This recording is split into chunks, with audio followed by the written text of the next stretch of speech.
Pregnant सास। जमाना कितना भी बदल जाए, इतना भी नहीं कि बहू घर आए और सास गर्भवती दिख जाए। देखो मीरा, माँ का पूरा ख्याल रखना है, उनसे अब काम नहीं होता है। क्यों, क्या हो गया है? तुम्हारी माँ तो हट्टी कट्टी दिख रही है, पूरी शादी में घोड़ी की तरह नाची है, अब क्यों काम नहीं होता उनसे?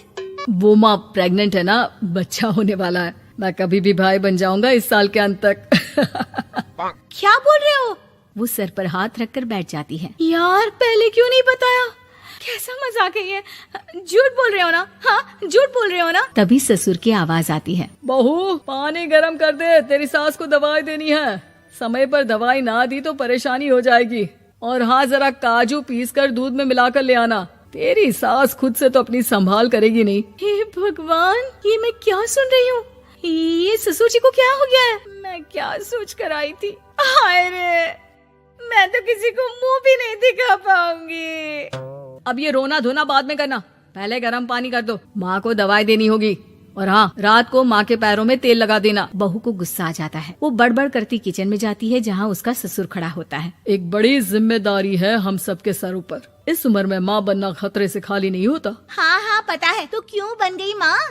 अरे खतरे से कम नहीं है तो क्या जरूरत थी लल्ला पैदा करने की? कैसी बात कर रही हो बहू? क्या तुम खुश नहीं कि घर में एक नया मेहमान आएगा, छोटे छोटे पैरों से पूरे घर में घूमेगा? पिताजी, ये हाथ जोड़े आपके, आप यहाँ से जाओ। ये शायरी बाद में बताना, अभी मैं पानी गरम करके थर्मस में दे देती हूँ। सारा दिन पिलाते रहो गरम पानी। और हाँ, ये बच्चे की बात बार बार मुझसे कोई नहीं करेगा। बहू का पारा अब चढ़ा ही रहता था। वो काम तो सारा करती, लेकिन किलस किलस कर। मीरा सारे काम से फुर्सत पाकर बैठी होती है कि माँ का फोन आ जाता है। बेटा, बहुत बड़ी जिम्मेदारी है तेरे सर पर, अच्छे से निभाना। ससुराल में हर किसी को खुश रखना वैसे तो मुश्किल है, लेकिन भगवान ही हिम्मत देता है बहू को हर कुछ सहकर सबको खुश रखने की। क्या बड़बड़ किए जा रही हो माँ? जानती भी हो कि यहाँ क्या चल रहा है? मेरी सास, अरे तेरी सास तो देवी है देवी। कितने खुश हो रहे थे सारे तेरी सूरत देख देख कर। पता नहीं जैसे बहू नहीं कोई मन मांगी मुराद मिल गई हो उन लोगों को। अरे बात तो पूरी सुनो। मन मांगी मुराद तो पूरी हुई है। अरे मेरी सास को बच्चा होने वाला है, प्रेग्नेंट है वो। क्या बकवास कर रही है मीरा? ये बात किसी को कहना मत। मुझे तो बता दिया, लेकिन अब अपनी जबान सिल ले। कहाँ है तेरी सास? बात तो करा मेरी। पूछू जरा, पोता पोती खिलाने की उम्र में खुद का बच्चा खिलाने का शौक कहाँ से आ गया? और आया भी तो बताना तो चाहिए था। अब क्या नाक कटाने के लिए हम लोगों से रिश्ता जोड़ा है? रुक, तेरे पापा से बात करती हूँ। मीरा फोन रखकर लेट जाती है। वो एक सपना देखती है कि उसकी गोद में एक बच्चा खेल रहा है। भाभी की गोद में कितना खुश दिख रहा है ना, लग ही नहीं रहा कि भाभी है। मैं तेरे लिए क्या लाया हूँ, सोने की बालियाँ। तेरी शादी में तो मैं बुढ़ा हो जाऊंगा ना। अरे कैसी बात कर रहा है बेटा, इसकी जिम्मेदारी तो तू ही लेगा।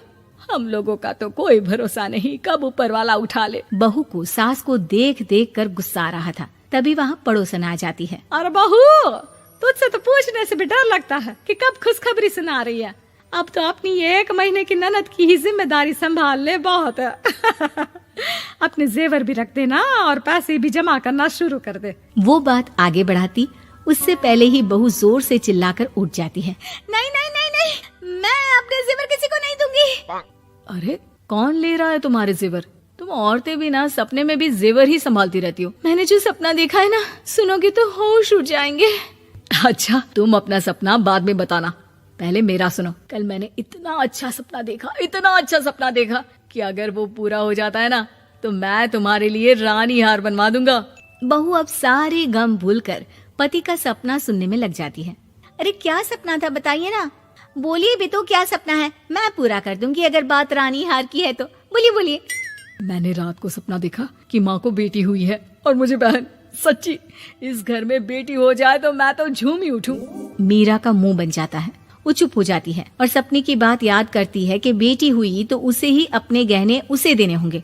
फिर तो रानी हार की जरूरत पड़ेगी ही। भाई लड़की बड़ी होगी, उसकी शादी होगी तो जेवर तो चढ़ाने ही होंगे ना, कहाँ से आएंगे वो? कितनी समझदार हो तुम मीरा। मैंने भी यही सोचकर तुम्हारे लिए रानी हार लेने का सोचा था। अरे फूटी किस्मत मेरी जो ऐसा परिवार मिला। मेरे पापा की तो मैं अभी क्लास लगाती हूँ, जो सब जानते हुए भी ऐसे परिवार में मेरी शादी कर दी। बहू पिता को फोन लगाने ही वाली होती है कि ससुर की फिर से आवाज आती है। बहू गरम पानी ले आ जल्दी, थर्मस में खत्म हो गया है। बाद में खबर लेती हूँ मैं पापा की, पहले सास को गर्म पानी दिया हूँ। बहू अभी किचन में काम कर ही रही थी कि मीरा के मम्मी पापा आ जाते हैं। वो हाथ में ढेर सारे फल लेकर आते हैं। मीरा के पिता मीरा के ससुर से कहते हैं, लीजिए भाई साहब, ये फल रखिए, बहन जी को खिला दीजिएगा। वैसे कैसी है उनकी तबीयत? बस पता तो है आपको, ऐसे वक्त में जो होता है बस वही सब। मुझे तो सुनकर बहुत गुस्सा आया था, लेकिन चलिए, भाग्य में जो है लिखा उसे कौन टाल सकता है। डॉक्टर को दिखाए? हाँ, बस डॉक्टर आने ही वाला है। अच्छा हुआ आप लोग भी आ गए। उतने में एक सुंदर सी लेडी डॉक्टर आती है। पेशेंट कौन है आप? अरे नहीं जी, मैं तो बहू हूँ इस घर की। मैं तो अभी सोच भी नहीं सकती पोता या पोती के बारे में। अभी तो मेरी सास ही। अरे चुप हो जाना, देख तो ले, डॉक्टर है ये, किसी के भी सामने गुस्सा फोड़ देती है। डॉक्टर कमरे में जाती है और थोड़ी देर बाद बाहर आ जाती है। पीछे से सास भी निकल आती है। हे भगवान, इतना दुख तो किसी को भी ना दे जितना मुझे दिया है। देखिए बहन जी, आप लोगों को तो ये सोचना भी नहीं चाहिए था। वही तो मैं भी कह रही थी कि आप लोगों के लिए तो सोचना भी गुनाह है, लेकिन अब पछताए होत क्या जब चिड़िया चुग गई खेत। डॉक्टर वहाँ से चली जाती है। मैं माँ नहीं बन सकती, मैं प्रेग्नेंट भी नहीं हूँ। ये कैसे? तुम तो बोल रही थी कि अरे वो गैस का दर्द था और पेट भी गैस से फूल रहा था। डॉक्टर ने चूर्ण दे दिया है, गर्म पानी से फांकना है। मैं अभी लाती हूँ गर्म पानी। अरे मैं तो गीजर ही लगा देती हूँ। हाय रे, खुशी के मारे पागल ना हो जाओ।